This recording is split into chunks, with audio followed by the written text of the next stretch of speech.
Welcome back to this continuing series of lectures on the principles of macroeconomics. So far, we've made it through the first third of the course, and we're entering the second third. So we are now on topic 16 and about to examine gross domestic product, sources of data, definitions, how it's measured, and other things of interest related to gross domestic product. So to begin with, I would like to reintroduce the circular flow of economic activity, which I had introduced back in, I think it was topic 8 or 9. There's a simple flow I'm trying to find.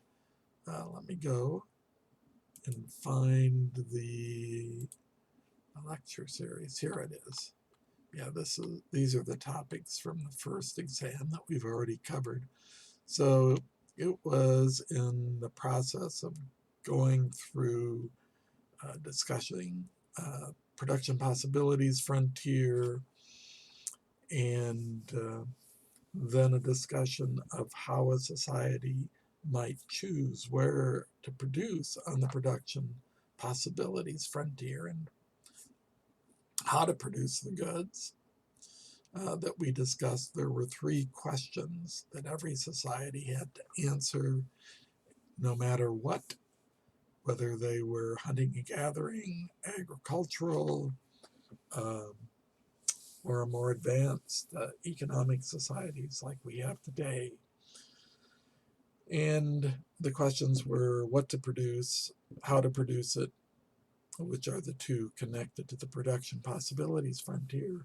And then the third one, to whom to distribute the output. We said there were 3 archetypes that answered these 3 questions, and those were traditional society, where tradition answered the questions. Then there was a command society, or planned society, or what I labeled socialist society, where everything was rationally planned by government bureaucrats. And then there was pure capitalism, where a free market a system based upon private property answered the questions. And so socialism, of course, answered it by planning. Everything was in the plan. Capitalism, it was harder to say how they answered it, but basically it was through a price system. And that's where we came to the simple circular flow of economic activity.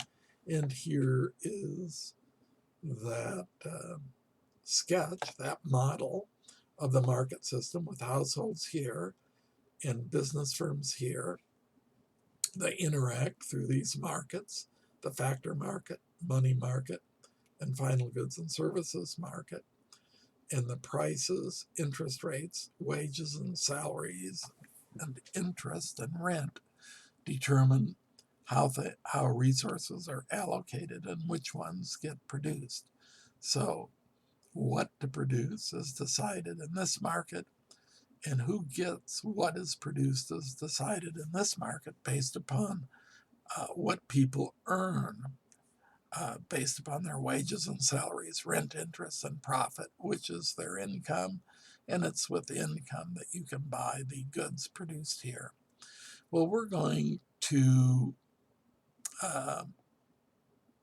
take a look at a more complicated version of that model that we'll use in macroeconomics. So we'll want to draw the circular flow of economic activity, labeling all economic actors. So we have the households and business firms already. Markets, the same 3 are there, though in macro we pay much more attention to the money market and the money flows. And then part B is hard to do without doing topic number 17, And you can see that the topic 17, we're going to define GDP and discuss why money prices are used, what items are not included, but finally we get to D and E and talk about the expenditure approach and the income approach. And those are what I'm referring to here. So I'm never quite certain whether to put a topic 17 first and then follow with the circular flow or vice versa. But the circular flow is useful in helping define GDP by the expenditure and the income approach. And later on, we're going to, and I think I'll scroll down to some later topics. We're going to take a look, for example, once we start building our theoretical model at aggregate demand, aggregate supply, and that will be right here in this final goods and services market once we get there. And then even further down, we'll talk about the Keynesian demand management stuff, and it looks like that we're not going to get into fiscal policy until the third part of the course. That'll probably be topic 34. And then monetary policy is also aimed at manipulating the total demand in the final goods and services market. But the circular flow is going to help us, sort of picture that in our minds and understand what's going on. So let's get to it. The macro circular flow, and here it is. And I just wanted to point out that, let's see. Yeah, I think blue is okay. That we still have our two primary actors, business firms and households. So business firms produce, in general. They also consume the factors of production. And households consume, and I know I have consumption right here, but they also reproduce themselves. But basically, in our model, we just need to focus on production and consumption here, okay? Then we've introduced a couple new actors, and the third one is government. And really, the federal government is the one we're mainly going to be concerned with. And I use federal because we are in the United States, but it would be a national government if we were elsewhere. But we don't want to ignore state and local governments either.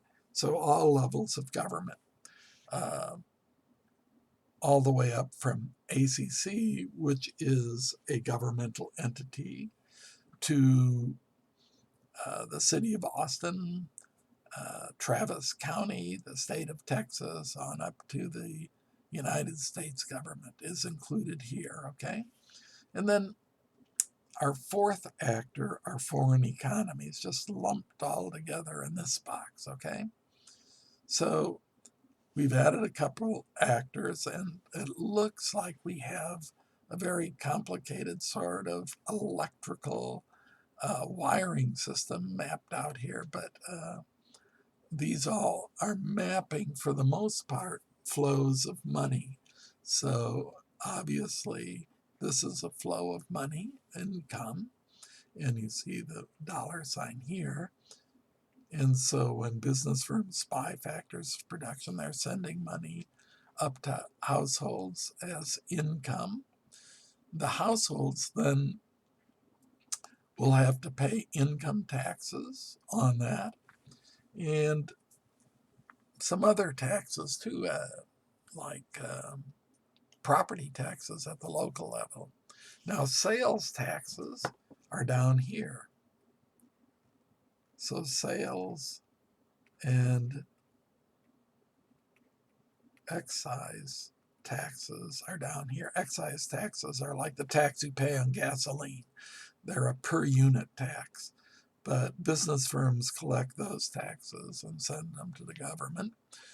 Income taxes, property taxes come in here, and sort of hidden, and we'll talk about this later, are we don't have any corporate profit taxes coming out of businesses. We assume since households own those corporations through stocks, that they're the ones paying that tax, okay? And so that is a money flow into the government. And the government will then, and this is the biggest part of the federal government budget, will send money back to households in the form of Social Security payments, supplemental security income, and also transfers in kind like Medicare, Medicaid, and food stamps and housing subsidies, all sorts of things transfer back to households from the government. But the government takes the rest of the money and spends it on its employees, the people who staff and run the governments, police, courts, bureaucrats, and teachers like me. So, of course, they pay for tanks, bullets, and other things for the military. And they also pay for building roads and keeping up the public infrastructure of the country. So those are all purchases of goods and services and come into this flow. When we come back to the households, once they've paid their taxes and decided what money they're going to save, which will go down here to the money market, they will then spend the rest on consumption goods, and that money will flow down here.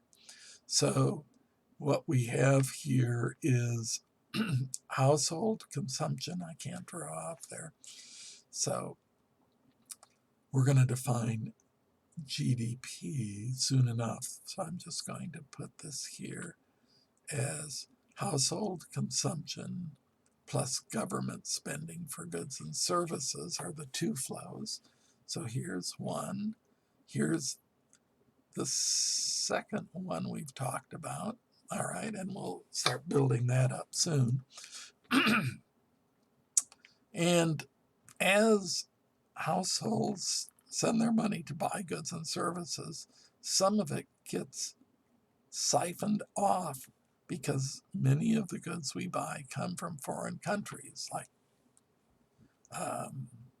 my cell phone, my shoes, many of my clothes, etc., come from abroad. So notice that the money goes out, but the goods come in, and I don't have a flow showing the goods coming in. Foreign countries buy a lot of the stuff made in the United States, from tractors to bulldozers to industrial equipment, and most importantly, agricultural goods and raw materials. The United States is one of the biggest suppliers of raw materials to the world. And so that money comes in to pay for our exports. So I'm just going to represent exports by X and imports by M. All right. And that comes into the economy. And I want to add this up here. And there's something I need to add in here we'll get to. So we're going to add exports as money coming in, but then we have to subtract all the money flowing out to foreign economies, and that will be our net exports, all right? And all that money flows right in here, but there is one thing that we have not talked about. And that is that business firms, and we're going to make a simplifying assumption, borrow money mainly to invest in capital equipment, buildings, transportation equipment. And this investment flow is right here. We're going to label that as an uppercase I. And so purchases of business investment are here. And we're going to say that this is the expenditure approach to GDP. Now, once the money is spent buying all these goods and services, the money flows down to business firms as revenue. The business firms take some of that money because they're collecting it for government and send it back up to government. They then set some aside for retained earnings, so some of their profits they set aside for future use. And then this capital consumption allowance is depreciation. They have to set aside money to replace worn out capital. So that goes to the money market. So notice there are three flows of money here. We could say four. One is the savings from households. Two is the retained earnings from corporations. And three is their depreciation sinking fund to replace capital. I could put a fourth in. If governments ran a surplus, they would put it here, but most governments run deficits, so that's a topic for later in the course. But so business firms borrow money to produce investment goods. And you might say, well, don't households do that too when they buy homes? And some households do if they build their own home. But for the most part, economists believe that business firms, developers, invest the money to build the homes, and then they will then sell the homes to households. But anyway, so the money comes in, and now so some of it is siphoned off because there's sales and excise taxes. Then the business firms, of course, the rest of the money, it's really connected to value added, and it goes to labor in the form of wages and salaries, land in the form of rent, capital in the form of interest, and what's left over are profits. And all of that flows, and profits would be dividends, flows back up to the household. Wow, we've completed our circular flow. Notice that there's an income approach here too, if I can do it, squeeze it in here somewhere. Let's see, maybe on the top of the next page. So income approach to calculating GDP is all of this income that's being earned here. But notice that we have to, and I'm not going to itemize it at this point, but basically when I put income here, that's gross income, wages and salaries, rent, interest, and profits. Oh, and I should say proprietor's income. We're not quite to GDP because the total expenditures here are the total money coming in. So we do need to add, and again, economists, this is kind of another thing, assume that the households get all the profits a corporation earns. So really, these retained earnings are theoretically coming from this way, but we do need to add in depreciation and we need to add in indirect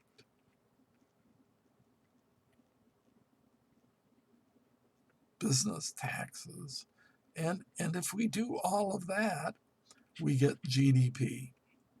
All right, equals the total income earned, gross income, including corporate retained earnings. We do need to put in depreciation. Since that's a cost of doing business, we have to add that in indirect business taxes. There's the income and expenditure approaches to GDP. Now for building dams, if we built so a dam measures a flow just like water through Mansfield Dam. We can measure it in cubic feet per second if we're measuring the flow through a dam or the flow of a river. And GDP is a flow, not a stock. So if I could write that somewhere, I don't know. So GDP, we need to know the difference between flow versus stock. And I think one of the easiest ways is to look at savings up here. So the amount households save every pay period, every week or 2 weeks or month, is a flow. You can measure the flow, how much is being saved per month, let's say. The stock is how much they've accumulated in savings previously. So let's say you're saving $100 a month and you already have $20,000 in your savings account. So the stock is $20,000. The flow is $100 a month. GDP is a flow, not a stock, okay? So we measure the flow of money through here to pay for final goods and services.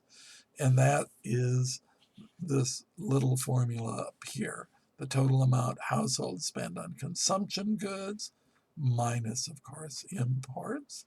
The total amount government spends on final goods and services, plus their part of imports. For example, they pay for foreign bases for the military. And the total amount business firms pay for capital equipment, minus whatever money they spend abroad for their capital or transportation equipment. And then plus the amount of money foreigners spend on goods produced in the United States. That's the expenditure approach. And if we can measure it, if we could build a dam right here, we could measure it. All right, and you won't find this dam business in the textbook. It's my little addition to the course. The income approach, if we were to build dams, we'd have to build dam 1 to measure the income, dam 2 to measure the depreciation, and dam 3 to measure the indirect business taxes. So this is a little more daunting. And I'm going to let Y represent income. So I'm going to call this Y1. So this is the first dam, and this is the major one, measuring the income going to households. And then, of course, we have capital consumption allowance or depreciation. So if we bid, and we're not going to include retained earnings, but income dam 2 would be here. And then, of course, here is the indirect business taxes. And we'd build dam 3 there. So if we could measure the flow of money past each of these dams, we would get the income approach to GDP. Well, that does it for this introduction to the circular flow of economic activity. See you on the next topic where we get into the high weeds of GDP definition. Until then, have a good time.